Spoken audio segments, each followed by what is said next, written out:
दोस्तों नमस्कार। बिहार की राजनीति अब सीधे क्लाइमैक्स की तरफ नहीं बल्कि एंटी क्लाइमैक्स की तरफ बढ़ती दिख रही है, क्योंकि एक तरफ नीतीश कुमार दिल्ली जाने की तैयारी में है और राज्यसभा की शपथ भी लेने वाले हैं, और दूसरी तरफ उनकी ही पार्टी जनता दल यूनाइटेड के अंदर से एक नया चेहरा पुश किया जा रहा है, और वो भी निशांत कुमार जी का।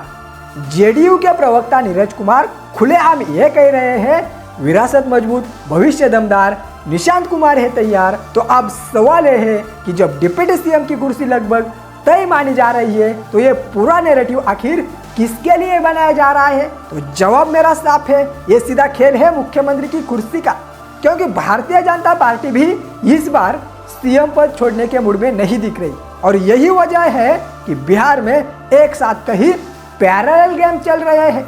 और एक तरफ जेडीयू अपनी विरासत बचाने में लगी है, तो दूसरी तरफ बीजेपी अपने सीएम चेहरे को लेकर खुद ही उलझी हुई है, और सम्राट चौधरी का नाम तेजी से आगे बढ़ रहा है। लेकिन राजनीति का नियम यह है कि बीजेपी में जिसका नाम ज्यादा चल जाता है वो अक्सर सीएम बन ही नहीं पाता। और इसी बीच एक फोटो ने पूरा गेम उलझा कर रख दिया है, जिसमें सम्राट चौधरी, केशव प्रसाद मौर्य और नायब सिंह सैनी एक साथ दिखे। और सवाल ये उठ गया, क्या ये तीन बड़े राज्यों में एक ही सामाजिक समीकरण से सीएम बनाए जाएंगे? और अगर ऐसा हो गया तो बाकी ओबीसी, ईबीसी और दलित वर्ग का क्या होगा? और यही से बीजेपी के अंदर भी कंफ्यूजन बढ़ जाता है। अब 10 अप्रैल को दिल्ली में मोदी और शाह की मौजूदगी में कोर ग्रुप मीटिंग बुलाई गई है, जिसमें फैसला होना है कि बिहार का अगला सीएम कौन होगा, जेडीयू का होगा, बीजेपी का होगा, या ऐसा कोई सरप्राइज नाम जिसे अभी तक कोई सीरियसली नहीं ले रहा। उधर जेडीयू भी चुप नहीं है, अंदर खाने संख्या बढ़ाने और सिंगल लार्जेस्ट पार्टी बनने की रणनीति चल रही है, ताकि सीएम की कुर्सी पर दावा मजबूत हो।